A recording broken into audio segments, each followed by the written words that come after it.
أشهد أن لا إله إلا الله وحده لا شريك له وأشهد أن محمدا عبده ورسوله أما بعد فأعوذ بالله من الشيطان الرجيم بسم الله الرحمن الرحيم الحمد لله رب العالمين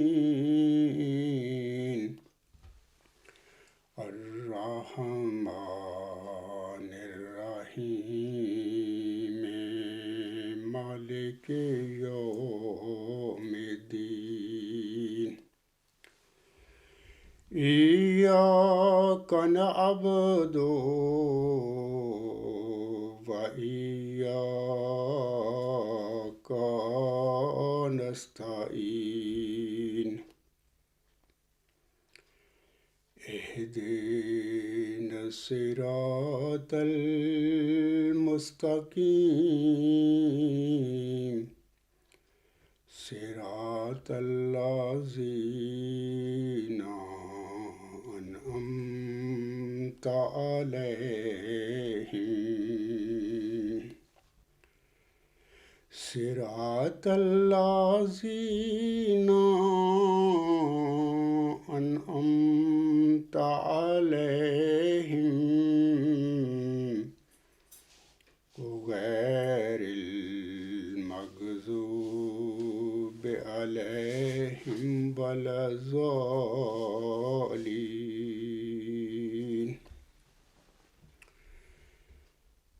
سامعین اکرام، خاکسار گزشتہ جو 2 ہفتے ہیں کیل میں نہیں تھا اور میں اپنے بچوں کے پاس گیا ہوا تھا، تو جہاں پر میں گیا ہوا تھا وہاں پر تو خطبہ یا کسی لیکچر کی ریکارڈنگ کے لیے کوئی بندوبست نہیں تھا، لہٰذا خاکسار کی عدم موجودگی میں یہ گزشتہ دونوں خطبات جو ہیں عزیزم عبدالقدیر صاحب نے ڈیلیور کیے تھے۔ اللہ تعالیٰ ان کو بھی جزائے خیر دے اور سامعین کو بھی اللہ تعالیٰ ان خطبات کا فائدہ بخشے۔ سورۃ صف میں اللہ تعالیٰ فرماتا ہے اپنے مومن بندوں کو مخاطب کر کے، یا ایھا الذین آمنوا هل أدلكم على تجارة تنجيكم من عذاب أليم تؤمنون بالله ورسوله وتجاهدون في سبيل الله بأموالكم وأنفسكم ذلكم خير لكم إن كنتم تعلمون يغفر لكم ذنوبكم وَيُدْخِلْكُمْ جَنَّاتٍ تَجْرِي مِنْ تَحْتِهَا الْأَنْهَارُ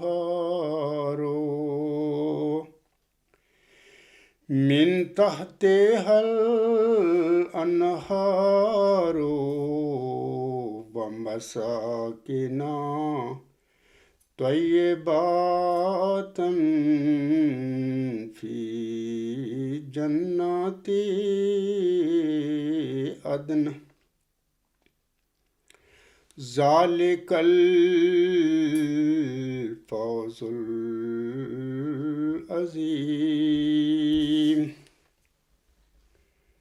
وَأُخْرَى تُحِبُّونَهَا نَصْرٌ مِّنَ اللَّهِ وَفَتْحٌ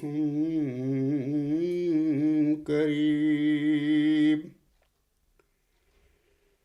وَبَشِّرِ الْمُؤْمِنِينَ۔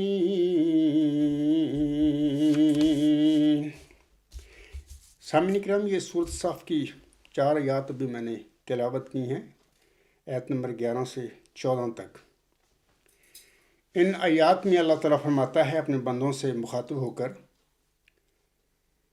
اے لوگو جو ایمان لائے ہو، کیا میں تمہیں ایک ایسی تجارت پر مطلع نہ کروں جو تمہیں ایک دردناک عذاب سے نجات دے گی؟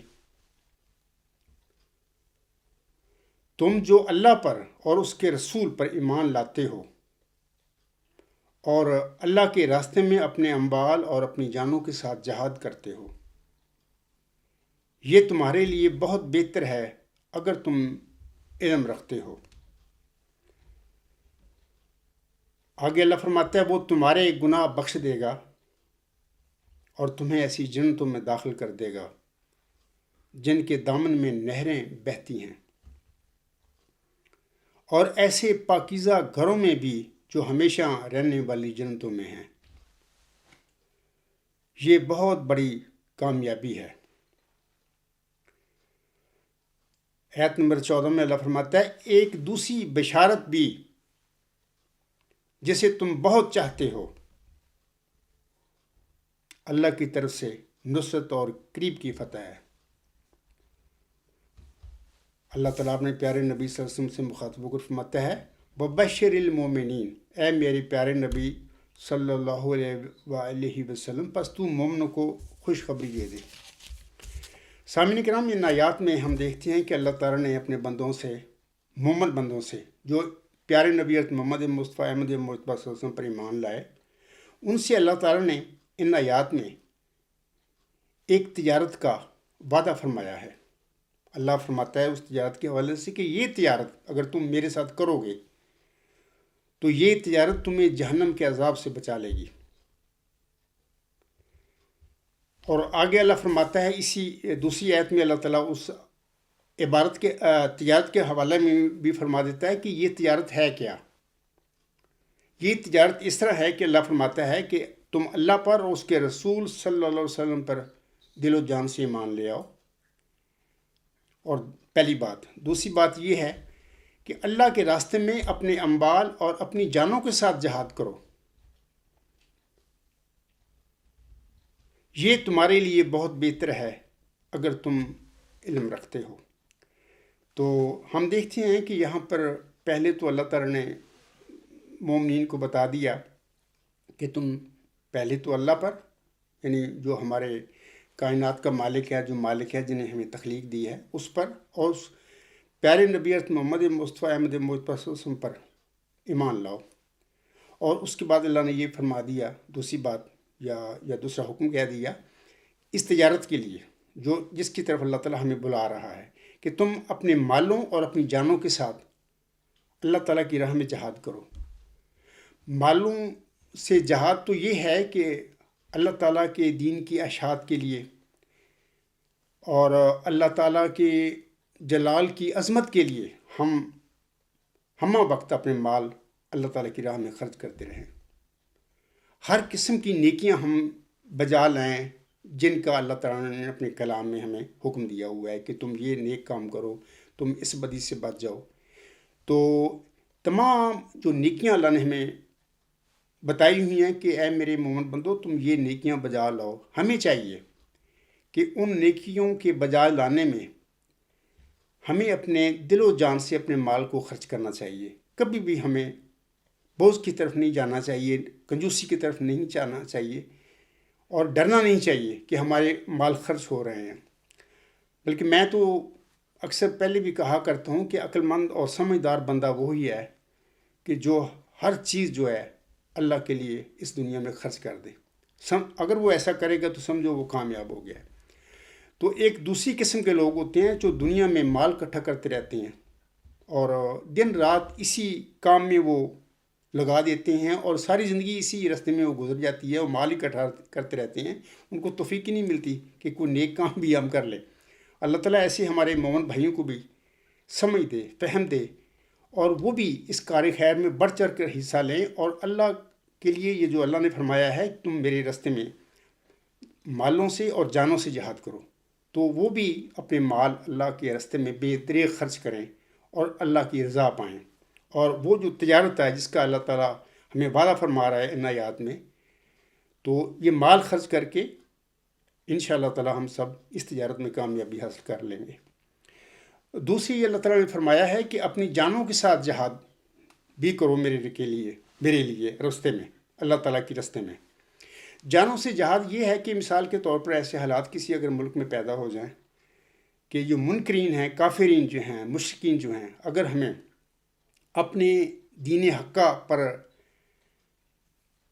چلنے سے رکاوٹیں پیدا کریں، ہمارے لیے مسائل پیدا کریں، تو مومن بندوں کو چاہیے کہ ڈٹ جائیں اور ان کے دباؤ میں نہ آئیں، اور اللہ تعالیٰ کی راہ پر چلتے رہیں، اپنے دین حقہ جو محمد عربی صلی اللہ علیہ وسلم دنیا میں لائے ہیں اس پر چلتے رہیں، ان کی کوئی توجہ نہ کریں۔ لیکن اگر وہ جبر کرتے ہیں مخالفین، کافرین، تو اس جبر کا بھی مقابلہ کریں، اور اس مقابلے میں اگر ان کی جانیں بھی جاتی ہیں تو اپنی جانوں کا کوئی پرواہ نہ کریں، اور اللہ تعالیٰ کی خوشنودی حاصل کرنے کے لیے اور اس تجارت میں کامیاب ہونے کے لیے بے دریغ اپنے مال بھی، اپنی جانیں بھی لگا دیں۔ اور پھر جیسا کہ اللہ فرماتا ہے خیر لکم ان کنتم تعلمون، یہ تمہارے لیے بہتر ہے اگر تم علم رکھتے ہو۔ آگے اللہ تعالیٰ فرماتا ہے کہ یہ جو تجارت ہے جو مومن بندے میرے ساتھ کریں گے تو اس کا نتیجہ کیا نکلے گا۔ آگے اللہ تعالیٰ اس نتیجہ کی خبر دے رہا ہے 13ویں آیت میں۔ اللہ تعالیٰ فرماتا ہے جب میرے مومن بندے اپنے اس تجارت میں کامیاب ہوں گے تو میں ان کے گناہ بخش دوں گا، اور اللہ فرماتا ہے کہ میں انہیں اپنے بندوں کو ایسی جنتوں میں داخل کروں گا جن کے دامن میں نہریں بہتی ہیں، اور پھر ایسے پاکیزہ گھروں میں ان کو رہائشیں بخشوں گا میں کہ جو جنتوں میں پہلے سے قائم ہو چکی ہیں، اللہ نے وہ تشکیل کر دی ہوئی ہیں۔ اور اللہ تعالیٰ مومنوں کے لیے فرماتا ہے کہ جب تم اس تجارت میں کامیاب ہو جاؤ گے، اور یہ جو میں بتا رہا ہوں کہ میں میرے اپنے بندوں کے گناہ بھی بخش دوں گا، اور میں جنتوں میں ان کو داخل کر دوں گا، اور وہ پاکیزہ گھروں میں وہاں پہ رہیں گے۔ اللہ فرماتا ہے کہ اگر کوئی مومن بندہ اس تجارت میں کامیاب ہو کر یہ مدعا یہ حاصل کر لے مقصد، تو یہ اس کے لیے بہت بڑی کامیابی ہے۔ ذالک الفوز العظیم، یہ اس کے لیے بہت بڑی کامیابی ہے۔ سامعین کرام، اللہ تعالیٰ فرماتا ہے آخری آیت میں، آیت نمبر 14 میں، کہ ایک دوسری بشارت بھی جسے تم بہت چاہتے ہو۔ دیکھیں، ہر انسان جو ہوتا ہے، ہر مومن جو اس دنیا میں پیدا ہوا ہے، اس دنیا میں اس کے کچھ اغراض و مقاصد بھی ہوتے ہیں، اگرچہ وہ محدود مقاصد ہوتے ہیں، لیکن وہ اس کے لیے جد و جہد بھی کرتا ہے اور کوشش کرتا ہے اس کو پانے کے لیے، اس کامیابی اور کامرانی کو۔ اللہ تعالیٰ فرماتا ہے کہ اگر تم میرے ساتھ ایسی تجارت کرو گے اور اس کے لیے کہ اس میں کامیاب ہونے کے لیے کوشش بھی کرو گے، تو یقیناً اللہ تعالیٰ تمہارے جو مقاصد اور مدعائیں ہیں اس دنیا میں، ان میں بھی اللہ تعالیٰ تمہیں مدد بخشے گا اور تمہیں فتح عطا فرمائے گا، اور تم کامیاب و کامران ہو جاؤ گے اس دنیاوی زندگی میں بھی۔ تو ظاہر ہے کہ جب ایک دنیاوی زندگی میں ایک مومن کامیاب ہوتا ہے تو جو بھی وہ کوشش کرتا ہے، تگ و دو کرتا ہے اور رزق حلال کماتا ہے، ظاہر ہے کہ وہ کامیابیاں جو ہوتی ہیں، مومن بندہ جو اللہ تعالیٰ کے راستے میں اپنے مال وہ خرچ کر دیتا ہے، الٹیمیٹ پھر اللہ تعالیٰ کی رضا اسے مل جاتی ہے۔ تو یہ جو آیات ہیں جس میں اللہ تعالیٰ نے اپنے مومن بندے سے ایک ایسی تجارت کا وعدہ فرمایا ہے کہ اگر وہ مومن بندے اللہ تعالیٰ سے اس تجارت میں داخل ہو جائیں، وہ کر لیں، تو اللہ تعالیٰ ان کو جہنم کے عذاب سے بچائے گا اور ان پر رحم اور فضل فرمائے گا۔ سامعین کرام، یہ جو آیات ہیں سورۃ صف کی آیت نمبر 11 تا 14، ان میں جو بھی مضمون اللہ تعالیٰ نے بیان فرمایا ہے، اس مضمون کے حوالے سے بانی جماعت احمدیہ حضرت مرزا غلام احمد علیہ السلام فرماتے ہیں، ان کا یہ جو بیان اب میں پڑھوں گا، یہ براہین احمدیہ 4 حصص روحانی خزائن جلد 1 صفحہ 258 259 حاشیہ نمبر 11 پر آپ علیہ السلام کے یہ الفاظ ہیں۔ حضور علیہ السلام فرماتے ہیں، اے وہ لوگو جو ایمان لائے، کیا میں تمہیں ایک ایسی تجارت کی طرف رہبری کروں کہ جو تم کو عذاب علیم سے نجات بخشے؟ خدا اور اس کے رسول پر ایمان لاؤ اور خدا کی راہ میں اپنے مالوں اور جانوں سے کوشش کرو کہ یہی تمہارے لیے بہتر ہے۔ اس سے خدا تمہارے گناہوں کو بخشے گا اور ان بہشتوں میں داخل کرے گا جن کے نیچے نہریں بہتی ہیں، اور وہ محل عطا کرے گا کہ جو پاک اور جاودانی بہشتوں میں ہیں۔ یہی انسان کے لیے سعادت عظمیٰ ہے، اور دوسری یہ ہے جسے تم اسی دنیا میں چاہتے ہو کہ خدا تعالیٰ کی طرف سے تمہیں مدد بھی حاصل ہو اور اس کی فتح بھی تمہارے قریب تر ہو جائے۔ تو یہ حضور صاحب کے الفاظ ہیں، انہی آیات کے حوالے سے جو اللہ تعالیٰ نے بیان فرمایا، اس کے حوالے سے حضور صاحب نے فرمایا ہوا ہے۔ سامعین کرام، اس کے بعد میں چاہتا ہوں کہ پیارے نبی حضرت محمد مصطفیٰ احمد مجتبیٰ صلی اللہ علیہ وسلم کی 2 احادیث کا ذکر کرنا چاہتا ہوں۔ ہم دیکھتے ہیں کہ اللہ تعالیٰ نے ان آیات میں اپنے بندوں کے لیے جنت کا وعدہ فرمایا ہے کہ جب وہ میرے ساتھ وہ تجارت کریں گے، جس کا اللہ تعالیٰ نے شروع میں ذکر فرما دیا ہے آیت نمبر 11 میں، تو ایک تو اللہ تعالیٰ ان کو جہنم کے عذاب سے بچائے گا، دوسرا اللہ تعالیٰ نے انہیں آیات میں فرما دیا ہے کہ میں ان کو، اپنے بندوں کو، کامیاب بندوں کو اپنی جنتوں میں جگہ دوں گا، اور وہ جنتوں میں رہائش پذیر ہوں گے، رہیں گے، یعنی مرنے کے بعد۔ تو جہاں تک جنت کا سوال ہے، تو اس حوالے سے میں چاہتا ہوں کہ پیارے نبی حضرت محمد مصطفیٰ احمد مجتبیٰ صلی اللہ علیہ وسلم کی 1-2 روایتیں آپ لوگوں کو پڑھ کر سنا دوں۔ یہ پہلی روایت جو ہے، یہ میں حدیقۃ الصالحین سے پڑھوں گا، اس کا صفحہ نمبر 837 پر یہ ایک حدیث ہے، اس کا نمبر ہے 900۔ اس حدیث کو یہ بخاری کتاب و تفسیر سے حدیث لی گئی ہے، یہ حضرت ابو ہریرہ رضی اللہ تعالیٰ عنہ سے مروی ہے۔ حدیث کے الفاظ اس طرح ہیں کہ حضرت ابو ہریرہ رضی اللہ تعالیٰ عنہ بیان کرتے ہیں کہ آن حضرت صلی اللہ علیہ وسلم نے ایک دفعہ بتایا، اللہ تعالیٰ فرماتا ہے، میں نے اپنے نیک بندوں کے لیے ایسی نعمتیں تیار کی ہوئی ہیں کہ جن کو نہ کسی آنکھ نے دیکھا، نہ کسی کان نے سنا، بلکہ کسی انسان کے دل میں بھی ان کا خیال نہیں گزرا۔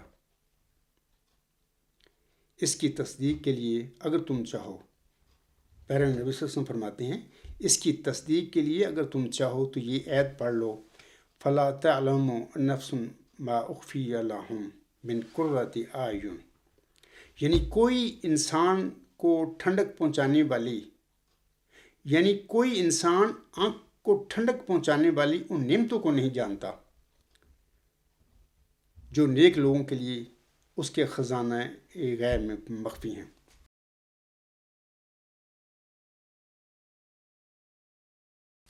اسی طرح ایک اور روایت بھی میں آپ لوگوں کو پڑھ کر سنا دیتا ہوں. یہ حدیقۃ الصالحین کے صفحہ 841 پر یہ حدیث لکھی گئی ہے، تو میں اس کا ترجمہ آپ لوگوں کے آگے پڑھ کر سنا دیتا ہوں. یہ حدیث نمبر جو ہے وہاں پر حدیقۃ الصالحین میں 904 ہے. یہ ابن مسعود رضی اللہ تعالیٰ عنہ سے یہ روایت کی گئی ہے. حضرت ابن مسعود رضی اللہ تعالیٰ عنہ بیان کرتے ہیں کہ ایک بار حضرت صلی اللہ علیہ وآلہ وسلم نے فرمایا کہ آخری آدمی جو جنت میں داخل ہوگا اس کی کچھ یوں کیفیت ہوگی کہ وہ گرتا پڑتا چل رہا ہوگا. یہ آخری آدمی جو جنت میں جائے گا اس کے حوالے سے یہ بات ہو رہی ہے کہ وہ گرتا پڑتا چل رہا ہوگا. آگ اسے جھلس رہی ہوگی. جب وہ اس آگ سے آگے گزر جائے گا تو آگ کی طرف مڑ کر دیکھے گا اور کہے گا، برکت والی ہے وہ ذات جس نے مجھے تم سے نجات دی ہے. مجھے اللہ تعالیٰ نے وہ نعمت عطا کی ہے جو نہ پہلوں کو ملی اور نہ بعد والوں کو. اس دوران اسے دور ایک باغیچہ نظر آئے گا. وہ کہے گا، اے میرے رب، مجھے اس باغیچہ کے قریب کر دے تاکہ میں اس کے درختوں کے سائے میں آرام پا سکوں اور اس کے اندر جو پانی بہہ رہا ہے وہ پی سکوں. اس پر اللہ تعالیٰ فرمائے گا، اے ابن آدم، اگر میں تیری یہ بات مان لوں اور تمہارا سوال پورا کر دوں تو اور مانگے گا. وہ بندہ کہے گا، اے میرے رب، میں اب کچھ نہیں مانگوں گا. چنانچہ وہ اللہ تعالیٰ سے کچھ اور نہ مانگنے کا پکا عہد کرے گا، اور اللہ تعالیٰ اس کی معذوریوں کو جانتا ہے اور اسے پتہ ہے کہ انسان ایک حالت پر صبر نہیں کر سکتا. چنانچہ اللہ تعالیٰ اسے اس باغیچہ کے قریب کر دے گا اور وہ اس کے سائے سے لطف اندوز ہوگا اور اس کے اندر بہنے والا پانی پیے گا. پھر اسے ایک اور باغیچہ دور سے دکھایا جائے گا اور اس کے اندر بہنے والا پانی پیے گا. پھر اسے ایک اور باغیچہ دور سے دکھایا جائے گا جو پہلے سے بھی زیادہ خوبصورت نظر آ رہا ہوگا. اس باغیچہ کو دیکھ کر وہ بندہ کہے گا، اے میرے رب، مجھے اس باغیچہ کے قریب کر دے تاکہ میں اس کے اندر سے بہنے والا پانی پی سکوں اور اس کے درختوں کے سائے سے لطف اندوز ہو سکوں. میں اس کے علاوہ اور کچھ نہیں مانگوں گا. اللہ تعالیٰ فرمائے گا، اے ابن آدم، تو نے مجھ سے پکا وعدہ نہیں کیا تھا کہ تم مجھ سے اور کچھ نہیں مانگے گا؟ یہ آخری آدمی جو جنت میں داخل ہوگا اس انسان کے حوالے سے یہ بات ہو رہی ہے اس حدیث میں. اے ابن آدم، اللہ تعالیٰ فرمائے گا، اے ابن آدم، تو نے مجھ سے پکا وعدہ نہیں کیا تھا کہ تو مجھ سے اور کچھ نہیں مانگے گا؟ اگر اب میں تجھے اس کے قریب کر دوں تو اور سوال کرنے لگے گا. اس پر بندہ اللہ تعالیٰ سے اور کچھ نہ مانگنے گا، پھر پکا وعدہ کرے گا، حالانکہ اس کا رب جانتا ہے کہ وہ معذور ہے اور بے صبرہ ہے. بہرحال اللہ تعالیٰ اسے اس باغیچہ کے بھی قریب کر دے گا اور وہ اس کے سائے سے لطف اندوز ہوگا اور اس کا پانی پیے گا. پھر اسے دور جنت کے دروازے کے پاس ایک اور باغیچہ دکھایا جائے گا جو پہلے دو باغیچوں سے زیادہ خوبصورت ہوگا. اس پر وہ بندہ کہے گا، یعنی وہ آخری بندہ جو جنت میں داخل ہوگا اس کی حوالے سے بات ہو رہی ہے. اس پر وہ بندہ کہے گا کہ اے میرے رب، مجھے اس باغیچہ کے قریب کر دے. میں اس کے درختوں کے سائے سے لطف اندوز ہونا اور اس کا پانی پینا چاہتا ہوں. اب تو میں اس کے بعد کچھ نہیں مانگوں گا. اس پر اللہ تعالیٰ فرمائے گا، کیا تو نے مجھ سے پہلے پکا وعدہ نہیں کیا تھا کہ تم مجھ سے اور کچھ نہیں مانگے گا؟ بندہ کہے گا، ہاں میرے رب، یہ آخری سوال ہے، اس کے بعد میں کچھ نہیں مانگوں گا.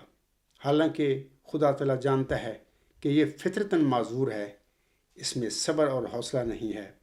بہرحال خدا تعالیٰ اسے اس باغیچہ کے قریب کر دے گا۔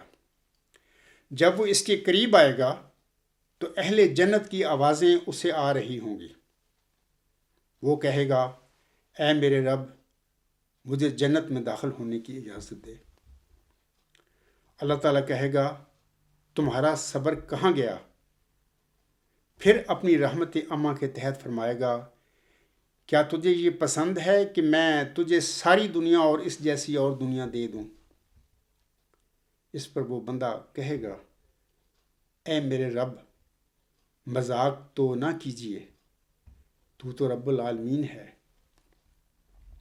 اس پر حضرت ابن مسعود رضی اللہ تعالی عنہ ہنس پڑے۔ پھر کہا، اے لوگو، تم مجھ سے کیوں نہیں پوچھتے کہ میں کیوں ہنسا ہوں؟ لوگوں نے کہا، ہاں بتائیے، آپ کیوں ہنسے ہیں؟ ابن مسعود رضی اللہ تعالی عنہ نے جواب دیا، میں اس لیے ہنسا ہوں کہ حضرت صلی اللہ علیہ وآلہ وسلم بھی اسی طرح اس فکرے پر ہنسے تھے۔ اس وقت صحابہ رضی اللہ تعالی عنہم نے حضور صلی اللہ علیہ وسلم سے پوچھا تھا، آپ صلی اللہ علیہ وآلہ وسلم کیوں ہنسے ہیں؟ تو حضور صلی اللہ علیہ وآلہ وسلم نے فرمایا، اللہ تعالیٰ بھی بندے کی اس معصومانہ حیرت پر ہنسا تھا۔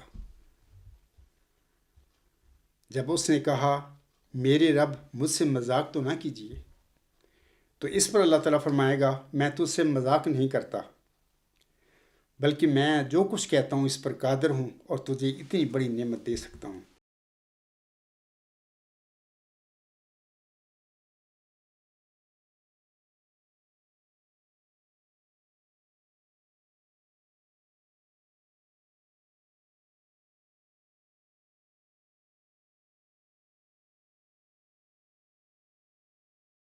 اللہ تعالیٰ سے دعا ہے کہ اللہ تعالیٰ ہم سب مومنوں کو یہ جو تجارت ہے جس کا ذکر اللہ تعالیٰ نے سورۃ صف میں فرمایا ہے آیت نمبر 11 میں، وہ تجارت ہم اللہ تعالیٰ سے کر سکیں، اور اس کے نتیجے میں اللہ تعالیٰ ہمیں جہنم کے عذاب سے بھی بچائے، اور جس جنت کا ابھی میں نے دونوں حدیث میں ذکر کیا ہے جو کہ عاصم نے اپنے پیروکاروں کو بتائی ہوئی ہیں، تو اللہ تعالیٰ ہمیں وہ جنت بھی حاصل کرنے کی توفیق بخشے۔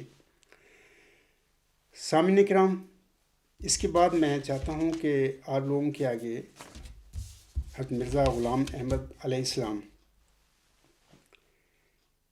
کی ایک مشہور و معروف کتاب ہے کشتی نو، اس میں سے ایک حوالہ آپ لوگوں کو، ایک اقتباس آپ علیہ السلام کا آپ لوگوں کو پڑھ کر سناؤں۔ ہو سکتا ہے کہ اللہ تعالیٰ کسی پر اپنا فضل فرما دے اور کسی کو توفیق مل جائے کہ وہ حضور اسلام کی نصائی سے فائدہ اٹھا لے۔ حضرت مرزا غلام احمد علیہ السلام فرماتی ہیں، یہ جو حوالہ ہے یہ روحانی خزائن جلد 19 صفحات غالباً 11 ہے۔ حضرت مرزا غلام احمد السلام فرماتے ہیں، رحمت کے نشان دکھلانا قدیم سے خدا کی عادت ہے، مگر تم اس حالت میں اس عادت سے حصہ لے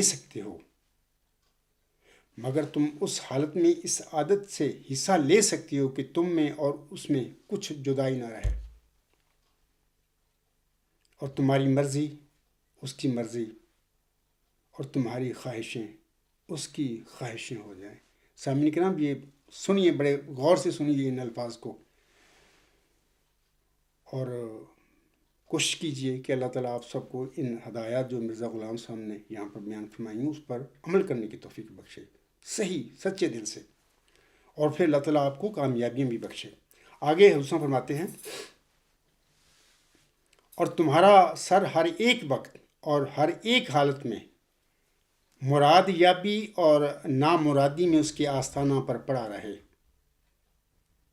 تا جو چاہے سو کرے، یعنی اللہ کی رضا میں فنا ہو جانا، اللہ کے وجود میں فنا ہو جانا، اللہ کے لیے ہی اس دنیا میں زندگی گزارنا، مقصد یہ ہے حضور صاحب کا ان الفاظ میں۔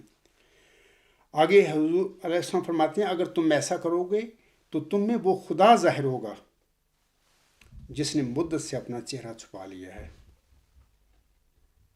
کیا کوئی تم میں ہے جو اس پر عمل کرے اور اس کی رضا کا طالب ہو جائے اور اس کی قضاء و قدر پر ناراض نہ ہو؟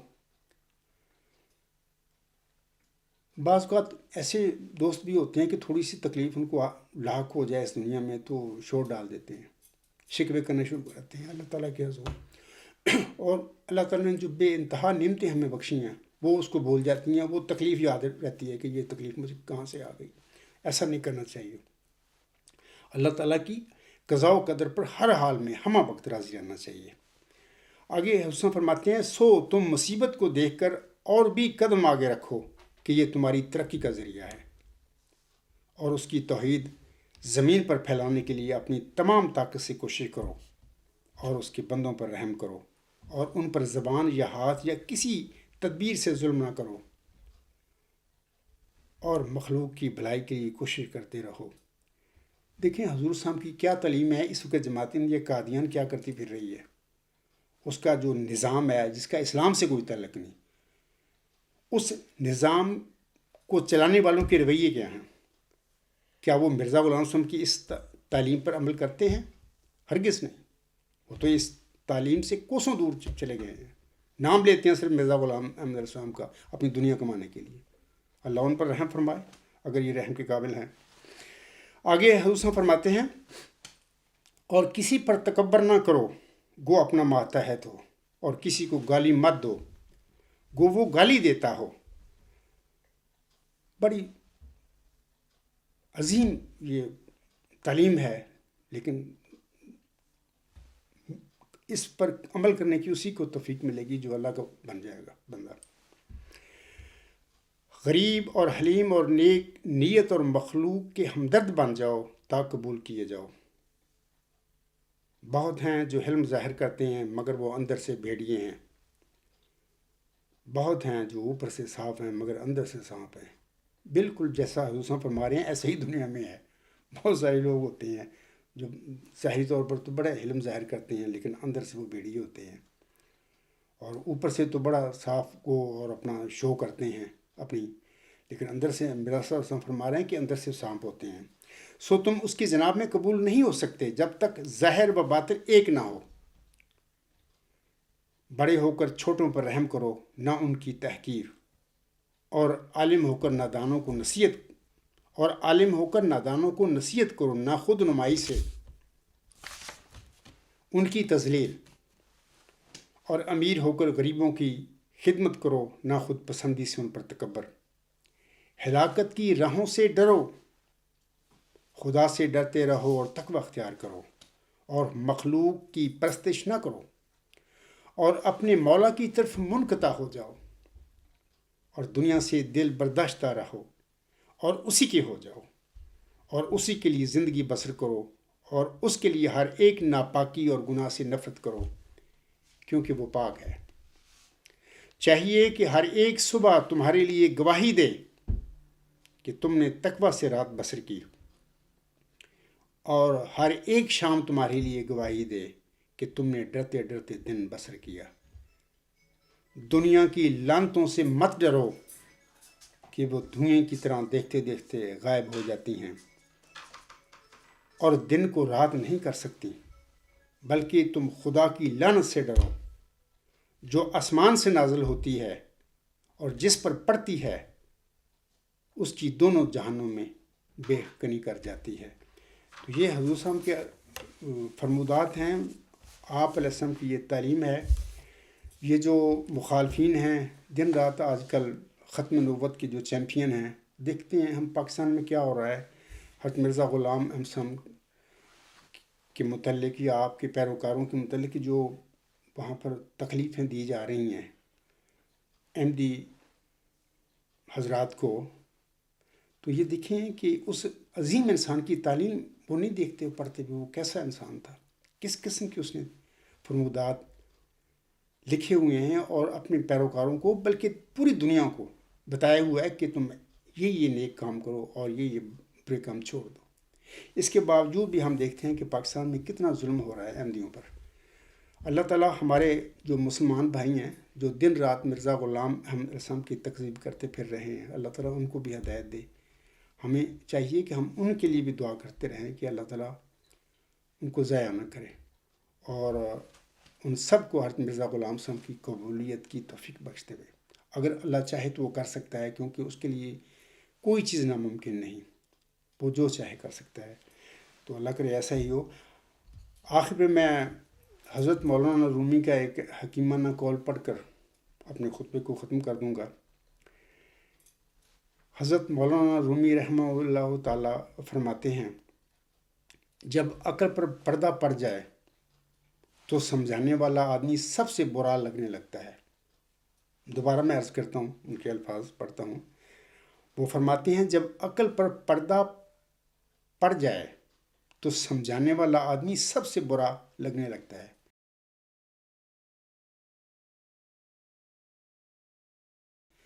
جیسا کہ قرآن کریم میں اللہ تعالیٰ فرماتا ہے نا اپنے مرسلوں کے حوالے سے کہ یا حسرتاً علی العباد ما یاتیہم رسول الا کانوا بہ یستہزئون، کہ جب افسوس میرے بندوں پر کہ جب بھی میرا مرسل ان کے پاس آتا ہے تو اس کے ٹھٹھا اور تمسخر کرنے لگ جاتے ہیں۔ بلکہ یہ جو مولانا رومی رحمہ اللہ تعالیٰ صاحب نے فرمایا ہے نا، تو اسی وجہ سے کہ چونکہ وہ قوم کی بھلائی چاہتے ہیں اور ان کو ایک اللہ تعالیٰ ایک مشن دیتا ہے، تو وہ لوگوں کو آگ سے بچانے کے لیے ہدایت دیتے ہیں، دن رات کوشش کرتے ہیں کہ یہ ہمارے جو اللہ کے بندے ہیں سیدھے راستے پر آ جائیں، اور جن برائیوں میں یہ پڑے ہوئے ہیں ان سے اپنا دامن بچا لیں۔ تو جب وہ ایسی کام کرتے ہیں، انہیں تبلیغ کرتے ہیں، تو وہ جو قوم ہوتی ہے وہ ان کی دشمن ہو جاتی ہے، تمسکر ٹھٹھے کرتی ہے۔ تو یہی بات حضرت مولانا رومی رحمہ اللہ تعالیٰ نے فرمایا ہے اپنے الفاظ میں کہ جب عقل پر پردہ پڑ جائے تو سمجھانے والا آدمی سب سے برا لگنے لگتا ہے۔ دراصل وہ جو لوگ ہوتے ہیں اس قسم کے جن میں رسل آتے ہیں وہ بھٹکے ہوئے لوگ ہوتے ہیں، بھٹکی ہوئی قومیں ہوتی ہیں، تو اللہ ان کی اصلاح کے لیے، ان کی ہدایت کے لیے اپنے مرسل کو ان کے درمیان بھیجتا ہے۔ اور جب لوگ بھٹک جاتے ہیں تو ان کا یہی حال بن جاتا ہے، یا ان کا ایسا ہی حال ہو جاتا ہے کہ ان کی عقلوں پر پردے پڑ جاتے ہیں، وہ خدا کو بھول جاتے ہیں، آخرت کو بھول بیٹھتے ہیں، اور اسی دنیا کے ہو جاتے ہیں، اسی دنیا کے لیے جیتے ہیں، اسی دنیا کے لیے مرتے ہیں۔ تو یہ حالت جو ہے انسانوں کی یہ ایسی ہی ہوتی ہے جس پر جیسا کہ ان کی عقل پر پردہ پڑ گیا ہے۔ اور پھر جب اللہ تعالیٰ کا مرسل آ کر ان کو ہدایت کی طرف بلاتا ہے اور بتاتا ہے کہ یہ تم گناہ کرتے پھر رہے ہو، تو وہ ناراض ہوتے ہیں اور اس کی مخالفت کرتے ہیں، حتیٰ کہ بعض اوقات تو اس کی جان کے درپے ہو جاتی ہیں، اس کو مطلب کہ شہید کرنے کی کوشش بھی کرتے ہیں۔ بہرحال بہت سارے اللہ تعالیٰ کے نبی جو ہیں اسی راستے میں شہید بھی ہوئے ہیں۔ تو اللہ تعالیٰ اپنے مومن بندوں پر، باقی انسانوں پر بھی رحم فرمائے ہیں۔ اس پہ میں اپنا خطبہ ختم کرتا ہوں۔ وما علینا الا البلاغ وآخر الدعوانا الحمد للہ رب العالمین۔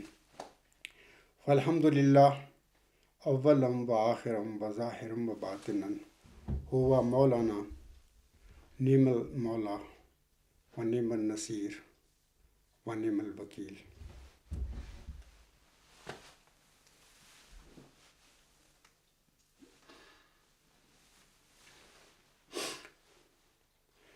الحمد للہ الحمد للہ نحمدہ ونستعینہ ونستغفرہ ونؤمن بہ ونتوکل علیہ ونعوذ باللہ من شرور انفسنا ومن سیئات اعمالنا۔